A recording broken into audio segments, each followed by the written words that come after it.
সেদিন কোনো একটা কাজে ঢাকায় চলে গিয়েছিলাম, একটি বিশেষ জরুরি কাজে। তো যাই হোক, ফেরার পথে হঠাৎ করে মনে হলো মিষ্টি খাবো।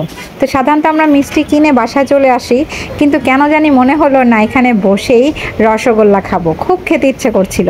তো তাড়াতাড়ি করে নিয়ে নিলাম। তো আমরা খুব হাসাহাসি করছিলাম। দোকানটার নাম ছিল কালাচান মিষ্টি ঘর, কিন্তু এটাকে চেঞ্জ করে আবার পরে লেখা হয়েছে টাঙ্গাইলে মিষ্টি ঘর। কিসের জন্য জানি না আসলে। তো এখন এত মজা পাচ্ছিলাম। এরপর আমরা গরম গরম পরোটা অর্ডার দিলাম। গরম গরম পরোটা দিয়ে আমরা মিষ্টি খাবো এবং খুব এনজয় করছিলাম সময়টাকে, খুব মজা করছিলাম তিনজন।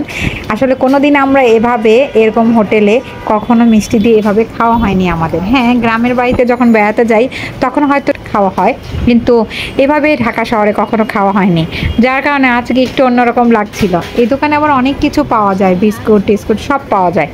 যাই হোক, এই তো ছোট্ট একটি মজার স্মৃতি আপনাদের সাথে শেয়ার করলাম। তো মিষ্টিগুলো কিন্তু অনেক নরম ছিল আর এত মজা ছিল, খুব ভালো লাগছিল মিষ্টিগুলো খেতে।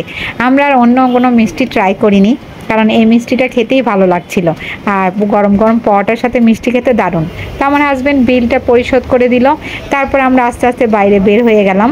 এর মধ্যে বাইরে ছিল প্রচুর বৃষ্টি, এত বৃষ্টি ছিল যে বৃষ্টিতে ভিজে আমাদের অবস্থা খুব খারাপ। দুজনে এরকম বৃষ্টিতে ভিজে শেষ। এই তো ছিল ছোট্ট একটি ব্লগ।